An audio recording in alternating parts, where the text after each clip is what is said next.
Win the incredible Steigercraft 21DB Miami, powered by a Yamaha 200, in the ultimate season-long multiple-species subscriber-only fishing competition, the Fisherman's 2017 Dream Boat Fishing Challenge. Go to thefisherman.com and enter today. The fishing news is brought to you by Okuma and The Real Seat at 707 Union Avenue in Brielle, the first designer of offshore spreader bars in 1991. From trolling baits like ballyhoo to Joe Shoots trolling lures, gear up now for tuna, marlin, and mahi. In Cape May midweek this week for the 2017 MidAtlantic, I'm Jim Hutchinson with a New Jersey, Delaware Bay edition of the Fisherman magazine. 151 boats competing in this tournament this week for a purse of $3.24 million. Not too shabby. Here on Wednesday, only one boat is actually out. You can see behind me, there's quite a few beautiful sport fishermen behind me. So it looks like the next 2 days at the scales are going to be pretty busy. 6 boats sailing out of Ocean City, Maryland today. So far, the top white marlin caught on day 1. That was a 72-pound white for Ken Hager's Taylor Jean. Ken's from Tinton Falls. Conditions on Tuesday, after that first day of weigh-ins, a little bit sporty out there, but a few boats did run out, and as a matter of fact, Malvern, PA's Denny Howell had a 126-pound big eye for angler Tim Tedesco. That was on the big dog, so that's another big money fish. Again, the scales open every day, 5 o'clock. I imagine Thursday and Friday is going to be very hectic here as folks compete for that top prize. You can follow the daily weigh-ins over online at www.themidatlantic.com. We hope to have some updates for you next week as we get a print with the September edition of the Fisherman magazine. Tom Pagliaroli should have more of the rundown from this tournament in his offshore report. We are finding some reports of the jigging and chunking getting underway for yellowfin Art Berkman. He lit him up earlier this week, so that's a good sign. HRFA's Roger Muller was out recently. He was at the Toms, caught a nice wahoo, beautiful fish while offshore. In fact, I was just talking to one of the guys here. There are a couple of folks in this tournament especially will focus some of their rigs on wahoo. I think it's a 67-pounder on the board so far.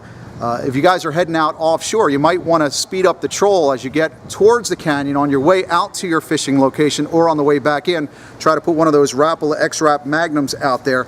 See if you can't hook up with a wahoo before you hit the tuna grounds. Meanwhile, also boats like the Voyager heading off to do those deep, long-range drops. As a matter of fact, last week, the Real Seats, Dave Arbeitman, was on one of those variety of trips. Deep drop and all the way out at the edge. He had a 67.11-pound snowy grouper.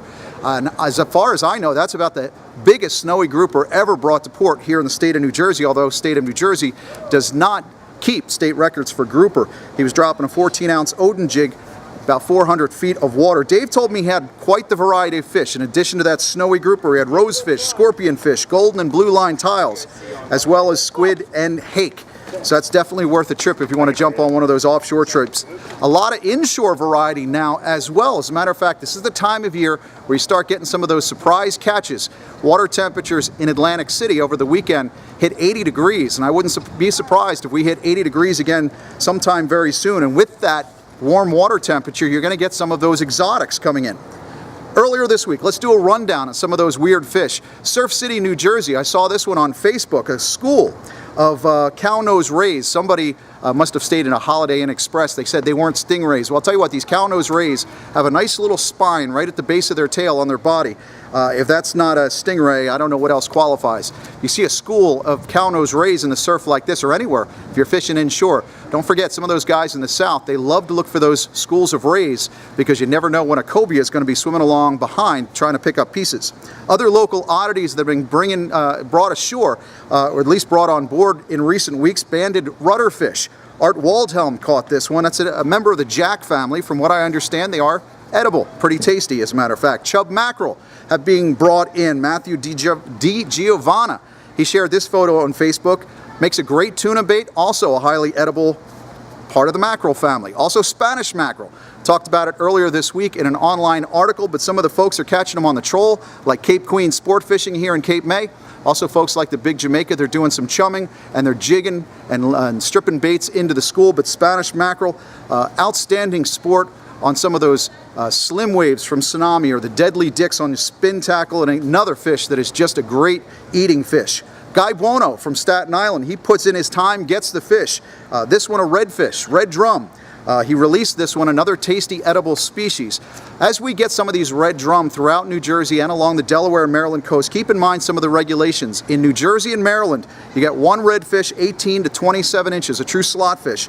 In Delaware, redfish, one fish or 5 fish limit, 20 to 27 inches. And in New York, keep anything under 27 inches. Way to go, New York. Smooth puffers, another species that are popping up here and there. This one from Chris Eastburn, he shared with me last August.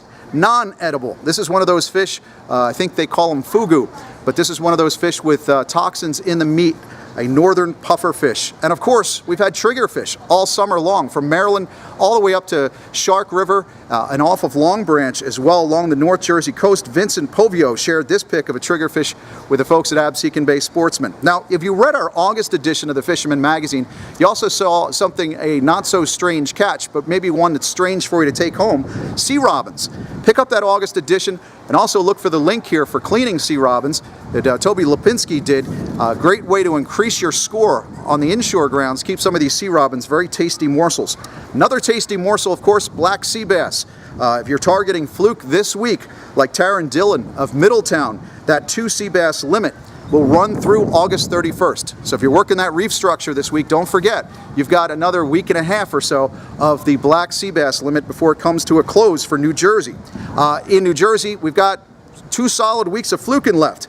And it seems like the fish really turned on again off of Shark River and Manasquan right after the eclipse. I don't know if the eclipse had anything to do with it, but we got some reports in. Bob Matthews of Fisherman's Den, he said Paul Alessi, he hit him real good, up to 11 pounds, 14 ounces, but he also had a couple of other jumbos while fishing on the Ocean Explorer. In fact, the Ocean Explorer on the day of the eclipse had 20 fish that were over 5 pounds. Farther to the south, Joe Scafidi shared this video. He was out on Sunday aboard the Rodfather with the Balone brothers. 3-man limit on GE Reef. That was before noon. Joe tells me hot color before 8 a.m. was pink.